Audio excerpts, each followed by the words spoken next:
Hello, everyone. I'm Lauren Van Hamer from Beltline to Broadway. This is Beltline to Broadway, and I am so excited because I am here with friends from Raleigh Area Children's Theater, Blaire Thompson, who so many of us have seen on stage, on North Carolina Theater stage, Theater Raleigh stage. We've seen you perform so much, but I feel like your passion is teaching these kids at Raleigh Area Children's Theater. So, welcome, Blaire. Thank you. And you are with Bryn and Cassidy and Nicholas. Bryn, Cassidy, and Nicholas all just competed and came back from Atlanta. You competed at the Junior Theater Festival, and we are going to talk all about. If you have any questions or comments or anything for Blaire or the kids, put them in the comments and we'll try to get to that. Everyone, I'm so excited that you all are here. I'm very passionate about arts education, so I love this. Blaire, I didn't know this until I read it in your bio, but you are from Raleigh. You're a native of Raleigh. Yes. One of the few. So, one of the few. Were you a theater kid here while you were growing up? I was, originally it started in my church and then my school. And then I ended up doing Christmas Carol and Briar Patch and a review at Theater in the Park. So all through high school and Into the Woods, I did theater at Theater in the Park. But then I went the music education route instead of pursuing theater, and I got married young. So I just got back into theater about 12 years ago. I love it. It's a second act. I feel like we can appreciate it so much more when we're older. I feel like that's the case, at least with me and my journalism career, because I stopped. I had kids and then I came back to it and it's been lovely. Absolutely. I appreciate it's been like a rebirth. Yes. So I'm so curious because I'm not from this area, but I feel like theater, especially theater for young audiences, children's theater has just exploded. But from the time that you were a kid performing in this area, how have you seen theater evolve in Raleigh, Durham, Chapel Hill, in this area? It absolutely has exploded. The only theaters that I can remember growing up, I'm sure that there were more, I just don't remember them, but were Theater in the Park, Raleigh Little Theater, and NCT. And I mean, obviously all wonderful theaters. And then, of course, you had school. But there are, it's almost like, how there's a church on every corner. We're getting there with theater. And it's just, I tell people all the time, if you're a theater lover, Raleigh's the place to be because there's so many opportunities. And the theater that's being produced and presented here is so rich. Not just the Broadway productions, but the regional productions are just amazingly wonderful. They really are. Theater Raleigh, just some of the most beautiful work that you can see. Temple Theater does amazing work. Community theaters like North Raleigh Arts and Creative Theater. I've seen some wonderful shows there. Just a lot of beautiful work being done. And bold work, which I love. I think Theater Raleigh has really pushed the boundaries. Interact has pushed boundaries. It's really fun to see these theaters pushing outside of their comfort zones and really giving our audiences such amazing and even challenging work, which I just love. Theater Raleigh is amazing. I agree. I got to understudy for Fun Home, and thankfully I did not have to go on because the leads were just spectacular. But sitting in rehearsal and watching them work was, it was a masterclass. It was, I'm so grateful for the opportunity. And I believe that Fun Home, at least in my opinion, was one of the strongest productions in this past season. It just was so strong, so amazing. I agree with that. The directing, the set, the cast, it was the music directing. You don't work with a better music director than Joanna Lee. unless it's Lauren Tompkins, who is our music director too, which we love. But yeah, Joe is a genius. And Lauren, oh my gosh, she's had a good year too. She was in Into the Woods. She was a diva, Yes. so she's hmm Yes. I met Lauren had a great year. 8 years ago. So your students competed at the junior. Yeah. Oh, so your students competed at the Junior Theater Festival in Atlanta. Yes. Tell me about that, about JTF, for people who are not familiar with what it is, who competes, who goes. Okay. So really any theater organization can go, and you choose one of a production that you've licensed and perform. Well, you don't have to have performed it, but you've licensed it from MTI Music Theater International within the last 2 years. And you take a 15-minute excerpt from that Broadway Junior production. So for example, we did, as Cassidy has on her wall, we did Matilda Junior, and we turned what was an hour and 10-minute musical into a 15-minute musical. And there's about 110, 120 schools, it depends on the year, that come. Those schools are from all over the United States, as well as this year there were, and every year actually, there's schools from Britain and Australia, sometimes from China, New Zealand. So I mean, it's very broad, and they all perform. We're broken into pods, so we don't get to see every school perform, which is unfortunate, because it's really interesting and exciting, and you learn so much and getting creative ideas from other schools and the way they do things. But we get to see a few schools perform, and there's adjudicators that give us feedback about our performance, things that we did well, things that we could work on, and then they give us a score. We don't have our scores yet. We usually get those sometime in February. But awards are given every year. Like there's awards for excellence in ensemble, acting, singing, dancing. And then there's individual performers, they get awards. And then student choreography gives awards. And then the most prestigious award is outstanding performance. And that's usually given to around 8 or 9 schools. This year it was 9 schools get that award, and they get the honor of performing a piece that the judges pick out of your 15 minutes on the main stage. We always call it main stage, like, oh, we got main stage. So they get to perform for everybody at the festival, which is like between 5,000 and 6,000 people, depending on the year. And I mean, it's just an amazing honor. Wow. So, how old were the kids? How many kids did you take to Atlanta, and how old were they? We took 38 students, and the youngest was 8 and the oldest was 18. Very cool. And I'm so curious, because obviously we're in the middle of a pandemic still. How do you prepare, rehearse, and then perform safely with kids during a pandemic? Because, if you're performing at NCT, there's all these rules around that. So right. Yeah, well, this isn't equity, so we didn't have all of that, but we did wear masks 100% of the time. And we hand sanitized quite frequently. And then they, like right after Christmas, before coming back to rehearsal, we had to test to come back to even just our rehearsal. And then we had to test before going on the trip.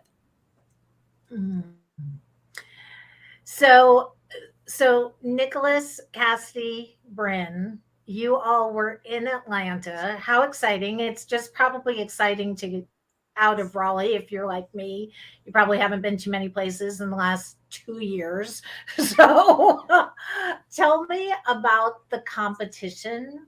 Cassidy, I'm going to start with you, because did you play Matilda?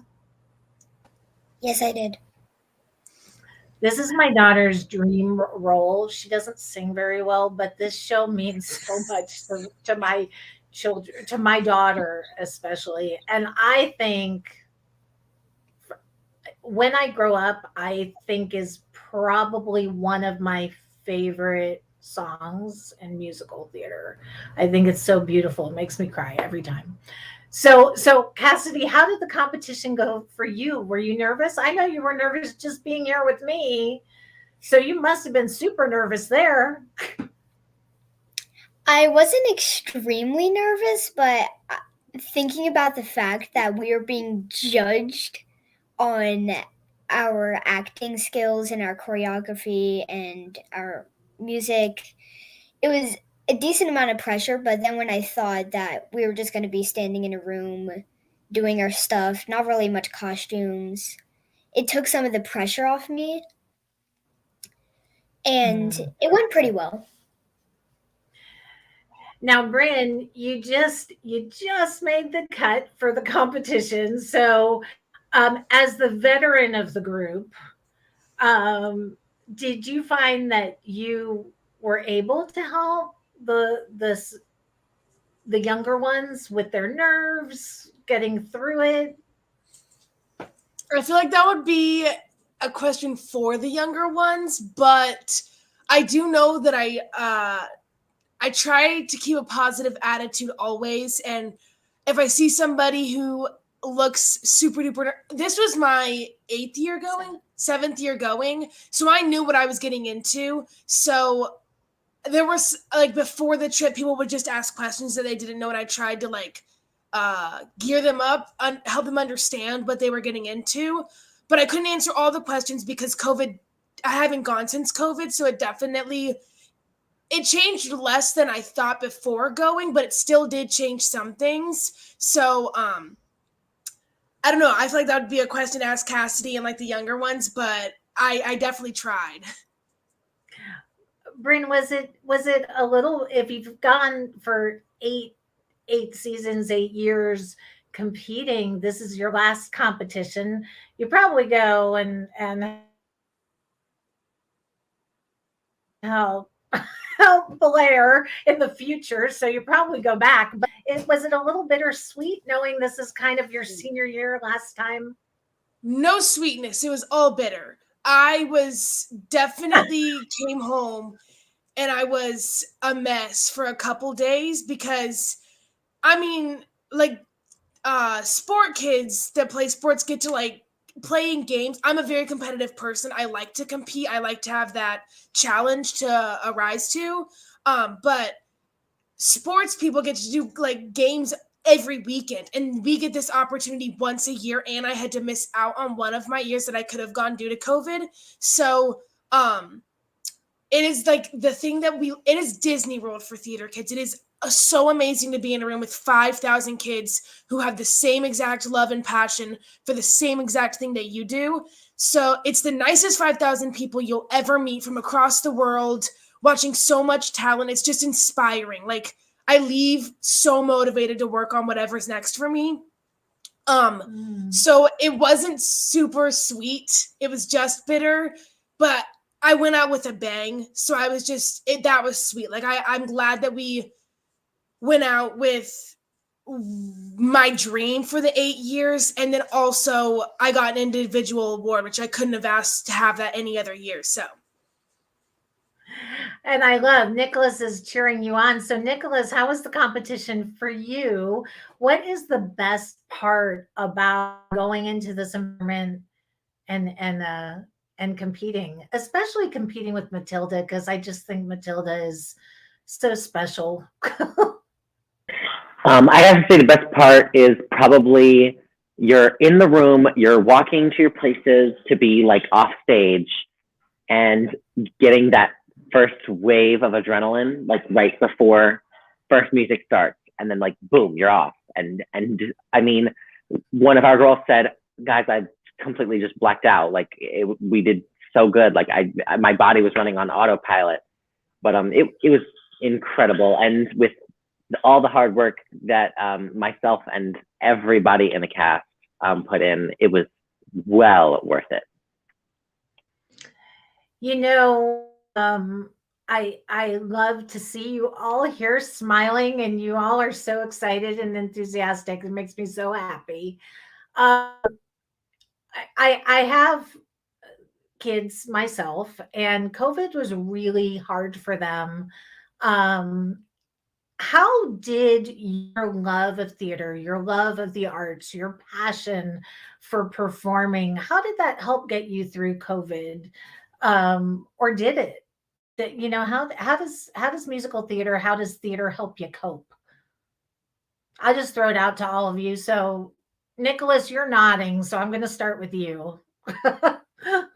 Okay, so in the rehearsal process, we decided the best plan of action the week before going was to not do in-person rehearsals, just so that if somebody got it, they wouldn't take out the whole team and we wouldn't be able to go.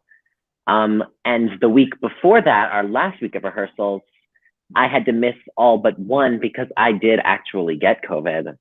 And like having people to support and back you up is phenomenal. So like in one way, it just kind of brought us all closer together, which I mean, wonderful. And then, you know, our rehearsal process itself was pretty short. I wish it could have been longer because I just loved working on it. Like it's so fun, favorite musical I've ever been in. But COVID definitely put a damper on it. There were days when people didn't show up, when I didn't show up, when like, it was like, you know, we're missing people, and getting to see their faces at the competition and then performing it, you know, I forgot about COVID for the 15 minutes that we were performing, even when we had the masks on while performing. Capacity, how did performing and theater and music, maybe even dance, how did that help get you through COVID this past year? I feel like for me, I don't, I, it didn't really, I don't know how to explain it, but I don't think it was much of a change for me because I haven't been doing theater for extremely long. I've only been doing it for, I think, like 4 years. And most of those years were kind of like during COVID. So I don't think it made that much of an impact, but it was kind of hard, is because we kept on during rehearsal, Miss Blaire and our choreographer, Miss Ali, Miss Lauren, they kept on giving us notes about more diction, which is really hard with masks. So, and then at the adjudication, we got a positive note about our diction, and it was just really relieving to get a positive note about diction. Yeah, Miss Lauren must have been very excited about that. The judges said, bravo to your music director. So, yes, bravo to Lauren Tompkins. She was amazing. Bryn, how about you? You know, I think, you know, being a junior, being a senior in high school, going through COVID, you miss so much. I know that for my daughter, she was a senior graduating when everything shut down, and it was hard. So how have the arts and being involved in theater, how has that helped you cope through this hard time? I feel like the having the consistency of it and just seeing people who you love faces, even though it was on Zoom, knowing that every Monday and Thursday or whatever day we had practices, that I got to get on Zoom and see my favorite people, and then also do something and work on something that we all love. I felt like I just was looking forward to those days. So quarantine didn't fly by. Do not get me wrong. It was definitely quarantine, but it just helped in ways. And having like voice lessons, and my voice teacher, Catherine Anderson, I also feel like is a therapist. So it was nice to get to share my feelings and what I was actually going through with somebody like deeply.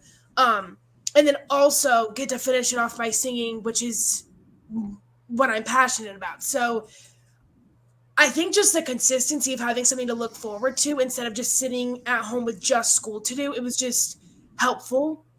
Mhm. Yeah. Hey, Lauren, as an educator, one thing I've noticed is just how healing it is. I've had so many parents, and I don't just mean like some people say so many and they mean like two or three. I literally mean tens upon tens, like 100, tell me that this is what has helped their child get through. And I've just noticed like anxiety in kids has been much more prevalent since COVID, and it's heartbreaking. And I just feel like art is healing. And so as Bryn said, like therapy and her voice lessons. I remember our first camp back after the quarantine, and we couldn't even have a live audience, and we were in masks, but we were together and we were creating art and then recording the performances, and it was like it was like you could just feel the love. I mean, and I'm just talking about at a summer camp, and it's just been an incredible. I'm so grateful that we can still get together and create. Me too. Me too. I think it's so important, and I think the kids who I've spoken to on these interviews, the educators I've spoken to, the arts really has have kept people connected, even though we've been apart, and I Mhm. think that's been so important for the kids especially. I spend a lot of time. So during the pandemic, I started hosting these coloring nights with my friend Andrea from Coloring Broadway. And Andrea and I have had many conversations about musicals and mindfulness lyrics. She's a big believer that we can take life lessons away from musical theater and the lyrics. So, Nicholas, Cassidy, Bryn, when you all are performing Matilda, um,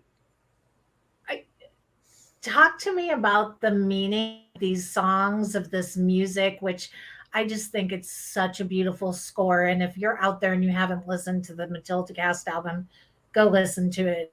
So beautiful. Um, talk to me about the lyrics, the music, or for you all, is it just technical? Is it hoping you don't run into each other in the ballroom and making sure you get your marks?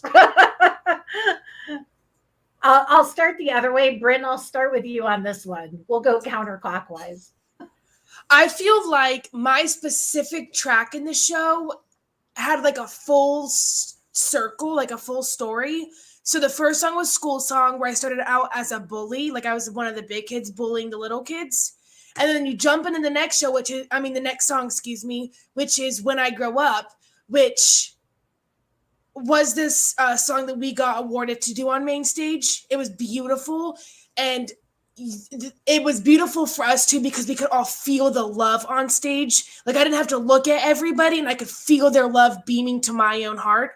So I went from a bully to being with my like family and like becoming friends with them, to then Smell of Rebellion, which I discovered my fear for Trunchbull. So bully, like finding my friends and family, discovering this bully, and then we ended with Revolting, which is where we came together and revolted against Trunchbull. So I just feel like my character went in like a full circle and started out bullying these people, but then at the end we became a team, and we weren't gonna let Trunchbull walk all over us.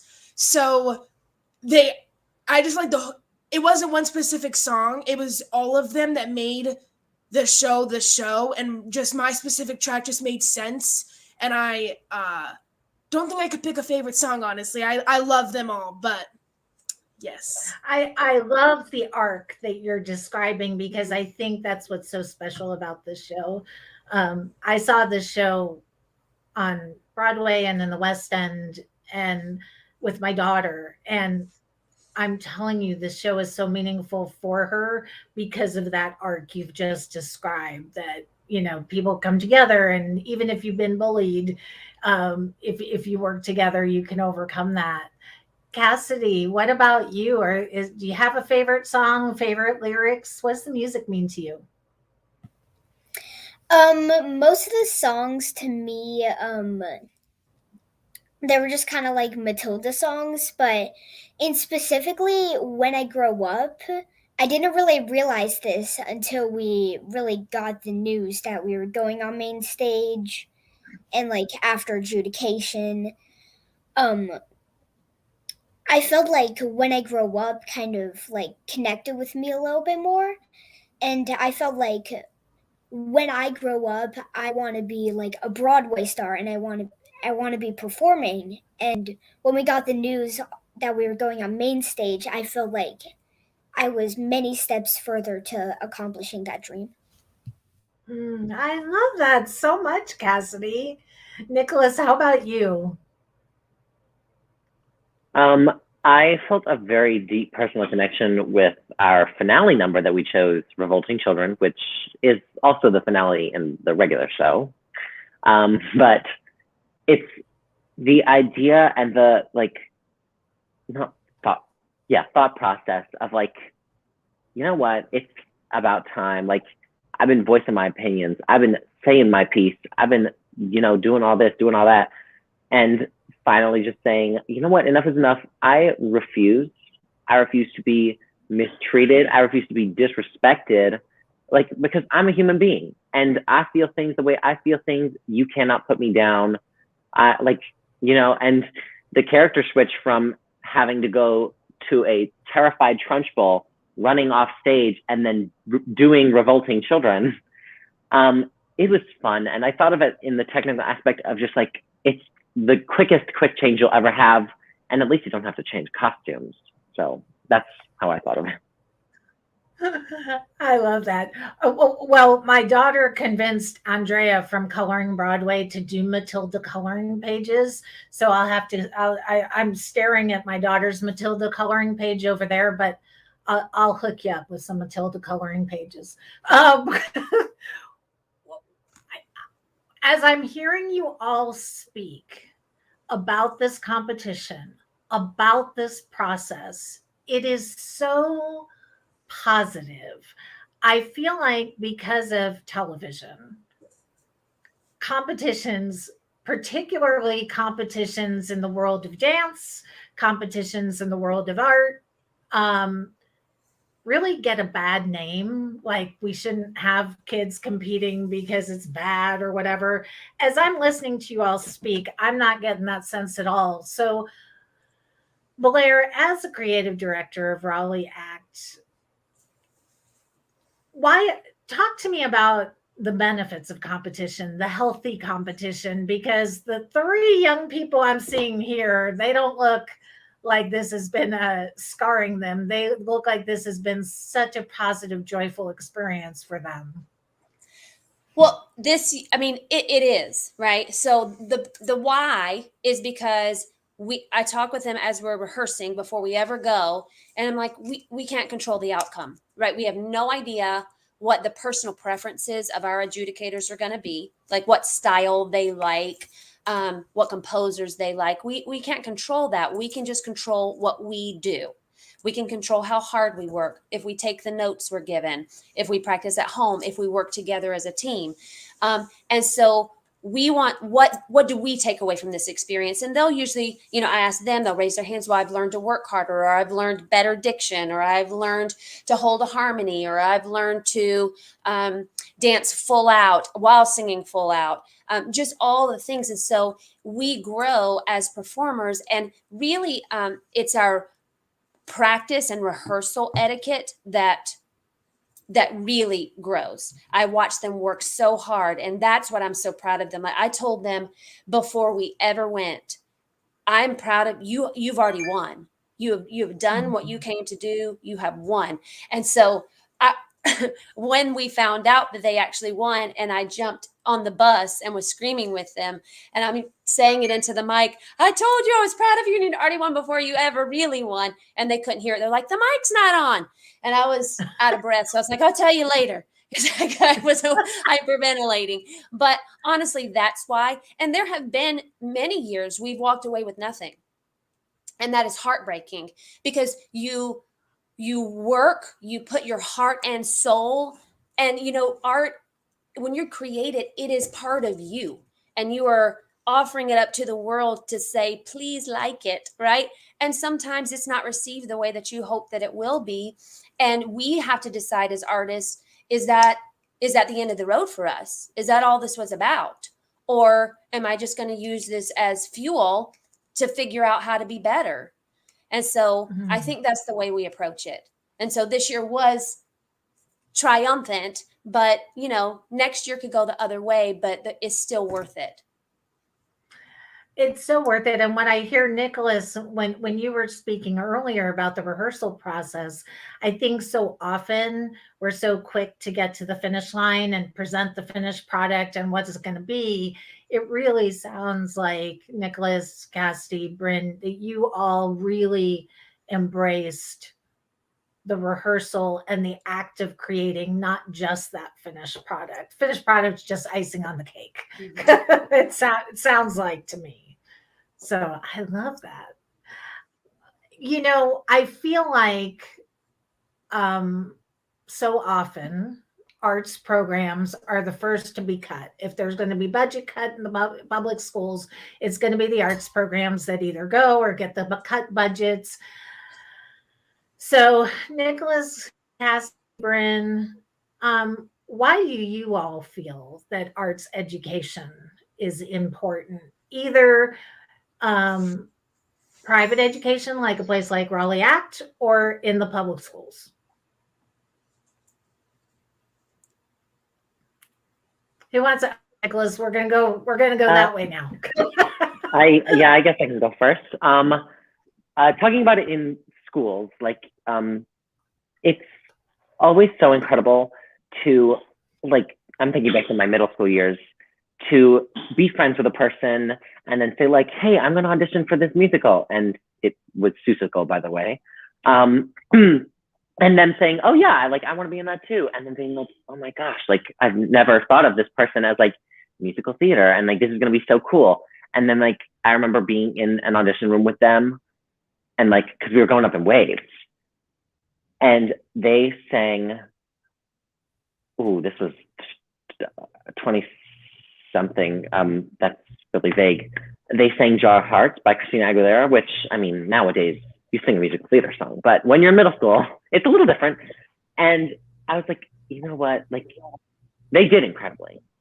And I thought to myself, even if they hadn't done that incredible job, they still performed their heart out. Oh my gosh, it was great. And it's just, musical theater education is important because as much as I love seeing my friend do that in middle school, there are kids all over the country who don't get to experience that. And it is like the most uplifting experience in the world. And I feel like everyone should have that shot. And so, yes, there should definitely be more musical theater education, more dance education, acting education. Yeah, that's my piece on that. Amen, Nicholas, to that. Cassidy, what about you? And by the way, you have been performing half your life. When you said 4 years, you're only 9. So that's like half your life right there. Why do you think arts education is so important? I just love performing, and on stage, I just feel like I can be myself and not worry about people judging me. I just feel like I could just be myself, and I just feel like I think the best word to describe it is confident. Like I just feel amazing, and I just love performing. I love that. Bryn, how about you? As the veteran of the group, the 19-year-old. I feel like there's a lot of things that people can learn from theater, even if they aren't passionate about it. Like you come to like not even just Raleigh ACT. You go to whatever theater you're doing. I can speak for Raleigh ACT, but you walk into a room of people who will never look at you and judge you, who will never laugh like at you. We like laugh with each other and kid around with each other, but I have never once felt bullied at Raleigh ACT or anything even close to that. And at school, like I took a theater class when I was in 9th grade, and I was the only person in the class that actually wanted to be there. But I watched as people would get up there and they actually had fun. Like they didn't know what theater was when they came into it, but we would do scenes and they would enjoy being somebody else for a change. Like maybe they didn't like who they were being, so they got to be somebody different, or they wanted to try and be somebody different and they got to experience that.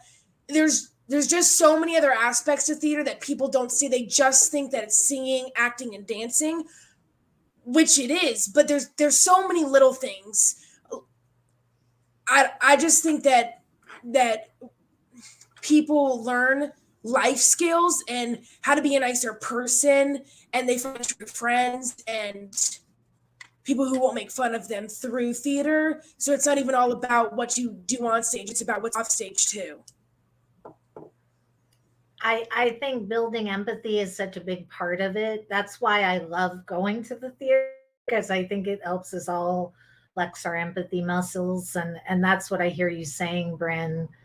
Um, Blaire, as you've worked with kids, and you know, I know you have a passion for theater because I've seen you perform on stage, but as you teach and you bring this passion to the kids that you're teaching, what do you see the benefits of arts education being? I see kids learn to love themselves for who they are, that they don't have to be like you. They don't have to be like this person, that the story that they have to tell is enough and it's valuable and it's beautiful. I see them learn to speak in front of people with confidence and projection and clear diction. I see them learn to work together, because that's a skill you have to build when you're working in theater. You have to create scenes with each other. They learn to listen. It's a very important skill as an actor. Quick thinking, focusing. Like focus is such a big thing. I tell my students all the time, I don't care how talented you are. If you are not focused, you know, this show is not going to happen. And so it really is, it works on their focus skills. And then I would say learning to accept people. You want to be accepted, but you also have to extend that to other people. So learning to be accepting of other people and loving and kind, and creating a safe space where, you know, if you don't feel safe in the space that you're in, you're not going to open up and take risks as an actor. So as a director, I try really hard to make sure that we create that safe space for everybody. And so having kids come in and say that, you know, this is their place. I have kids that maybe don't fit in at school. Maybe they're not the cool kid. And so to come in and to know that they've got a home is, I mean, there's no reward like it. It's amazing. It's everything. It means everything to them. I know that. Bryn, I'm going to start with you on this next one. So you're a senior, very exciting year for you. So what's next? What's the dream? And not only what's the dream, but do you have any dream roles? The dream is Broadway. The next step is local. I did a local show recently with Raleigh Little Theater, Elephant and Piggy, and I loved it. It was for a long time. I did Christmas Carol with Theater in the Park when I was younger, and I did a Theater Raleigh summer camp, but I really enjoyed my home at Raleigh ACT, so I was pretty consistent there. But I didn't do their last season show at Raleigh ACT, and I branched out and went audition for Raleigh Little Theater, Elephant and Piggy, and I got Piggy in it, and it was such a great experience working with new people, because I'd been with the same people for so long. So to make new friendships and just work with, I love having my mom as my director. It's awesome. But there were also just some cons. So not cons as like person on person, cons as in mother and daughter. So I enjoyed, you know, like the kids, sometimes I'd be like, oh, she got that role because she's the director's kid. And I work really hard to have somebody tell me that. So it was just rewarding to go out and like be seen. So anyway, I have a Raleigh Little Theater audition coming up, and just trying to do maybe some community theater and stepping my way up. I'm not just about to move to New York City and hopefully get on Broadway, but working my way up there is the dream. And dream roles Belle. I was Belle in Beauty and the Beast, but I would do anything to be Belle again. I just love her. I love the layers to her. It's not just this pretty little princess. She has an arc in her story, and I just love that. Um, Another dream role is Emma in The Prom. I saw that 3 years ago on Broadway, and I left, and I was in love with her. Like I just love that.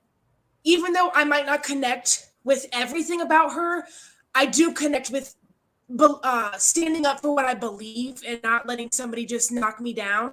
So I love that about her, and I connected with her about that. So that's someone that I've not gotten the chance to be that I would love to be, and probably Karen Smith in Mean Girls. That is someone that I just think would be. I think that if you know me, it's a lot like me.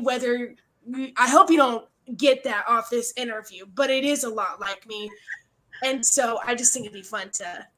She's laughing at me because it is, but no. The reason I'm laughing at you, I'm laughing, Bryn, is because you would pick like 3 very different characters here. But I love that because in musical theater you can be anything. So yes, you pick like 3 like completely different characters. But I love all these characters. So, and I love The Prom, another one of my favorites. yes. Cassidy, so oh, the music is fantastic. The dancing is intense in that show.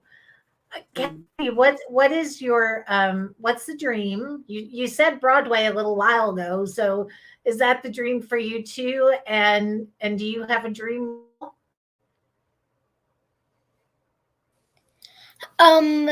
So another part of my dream is I do want to be on Broadway, but I also kind of want to like maybe turn movies and like write plays of my own, like turn movies into plays.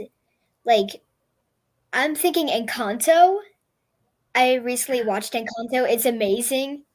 If you haven't watched it yet, go watch it. I really like it. And I've heard good things, Cassidy. I'm going to have to see soon. And a dream role is this is kind of a big role, and I'm not sure if I'm gonna get it, but I'll try. Alexander Hamilton in Hamilton. That's one of my dream roles. I kind of want to be. Amen to that, sister. Cassidy, I'm going to visualize that for you. I'm ready for that to happen. Very exciting. Nicholas. Okay, so yes, Broadway is also the dream. It's, I mean, it's the big Broadway and the shining lights and the New York cities. And I this whole time I was sitting here thinking like, oh my gosh, I gotta come up with dream roles, because like, I mean, it's like when someone asks like, what do you listen to? And you're like, I'm not actively listening to music, so I must never listen to anything. But beside all that, 3 dream roles. I would love to play Trunchbull on Broadway if it ever came to if it were to ever come to the US. Working on this show specifically, I love this character and it is so fun. Dream role number 2, Elle Woods in Legally Blonde, the musical. I'm waiting for the revival desperately. And you know what? If like, I totally think it could happen. We've seen like a ton of recent Elle Woods that were incredible, that weren't like all necessarily blonde white women. And then dream role 3 is, and again, another show that's off Broadway. I want to be the earthworm in James and the Giant Peach so I can sing Plump and Juicy, because my second JTF, we did James and the Giant Peach. And my friend and also inspiration, Logan Powers, he played the earthworm and he knocked that role out of the park, and especially that song. And it was so fun to watch him do it. And I was like, man, if I could sing that song on a massive stage, it'd be so fun. It'd be incredible. And that's my 3. I love that. And Blaire, you when you're not teaching, you are performing. I saw you actually when I saw Annie on television recently. I was thinking of the North Carolina theater production of Annie, and of course I saw you in 9 to 5. What is next for you, the performer, and then we'll talk about Raleigh ACT and what's next for the company. Well, I am fortunate enough to get to do Sister Act with NCT. It was supposed to be in February, and it just got delayed until October due to COVID. But I'm so grateful that it's not canceled and just postponed, because I love working with NCT. I love working with Eric Woodall. He's really an incredible human to work with, as well as director. He has such a strong vision, and he's so great at casting that vision. So he's great to work with, but he's not even the director of Sister Act. Robert Hartwell is, whom I've never worked with, but just being in the dance call and the audition with him, I could feel his energy and his love, and I cannot wait to work with him. He is amazing. Mm-hmm. Well, I can't wait. I'm so looking forward to Sister Act. I was disappointed that it was postponed, but I'll wait a little longer. I'll listen to the soundtrack. It's such like the prom. It's like one of those just happy adrenaline filled Yes, filled you up. cast recordings. What's next for Raleigh Area Children's Theater? Well, we have we just started our elementary classes, and they're doing a little show, Doo-Wop Wed Riding Hood, which it's Little Red with a spin, but set in the 1950s. So all the music is 1950s, and the wolf is like Elvis Presley. Super cute and fun. And we perform that in March. And then our older classes begin Newsies Junior starting this coming week. We have auditions for the roles for those classes. So super excited about Newsies. It just got released, and so we're the first theater in the area that gets to perform it. We're so excited. And then this summer, we have our summer camps are going to be Footloose, this youth edition. And we also are doing Les Mis school edition. And so we are having auditions to be in that camp, the Les Mis school edition camp, February 12th. And looking for a few more kids to audition for that. That would be awesome. And that camp runs through July. And so, yeah, a lot going on, but super excited. We also have workshops that we're doing every few weeks. Like we have a Mean Girls workshop coming up. We just opened that up today, and we have 7 spots left for that. That's on February 4th. So yeah, a lot of great stuff. Tim Malbuff is the choreographer for that, and he's wonderful to work with. And you mentioned Newsies. When you were at JTF, was there some sort of Newsies reunion or Newsies breakout? Okay, Nicholas. There was. Yes, there was. There was another group that performed a number from Newsies, meaning like as a pre-release, like a teaser, if you will. And then, yes, some of the cast from Newsies, they were virtual, but they did some songs for us, and they were just incredible. Wonderful to watch. So wonderful. Well, if people want to find out more, they can go to your website or follow you on social media, RaleighACT.com. I'm so excited for all of you, and I'm so glad that you were able to go to Atlanta and have such a good experience and win. Winning is always fun, but it sounds like whether you won or not, that it just was the whole process from rehearsal to competition to performing on that main stage. It just sounds like it's been a pretty wonderful experience. So very exciting. Thank you so much, Lauren. Well, thank you all for hanging out with me. And if you all join this late, you can catch this from the beginning in its entirety right after we log off. It'll live on Facebook. It'll be on our Beltline to Broadway website as well. Tomorrow, come right back here at 7:30, and I'll be chatting with Brian Westbrook about Side by Side Sondheim. I love Sondheim music, so I'm excited to see that show at North Raleigh Arts and Creative Theater. I know there's a lot of talent there as well, so I'm so excited about that. So come back tomorrow night for that. And Bryn, happy birthday. Thank you for spending your birthday with me. um, and thank you, Blaire. This has been wonderful. Oh, you guys are on mute.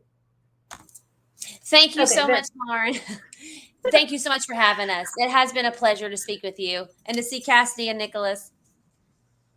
Well, thank you, and congratulations on your awards. Congratulations on the competition, and just keep working hard, Cassidy. I'm going to see you as Alexander Hamilton for sure. You know what? Help Lin-Manuel bring Kanto to the stage, and then you can bring Alexander Hamilton. You got the whole plan. Anyway, thank you all so much, and I will see everyone tomorrow night. Goodbye.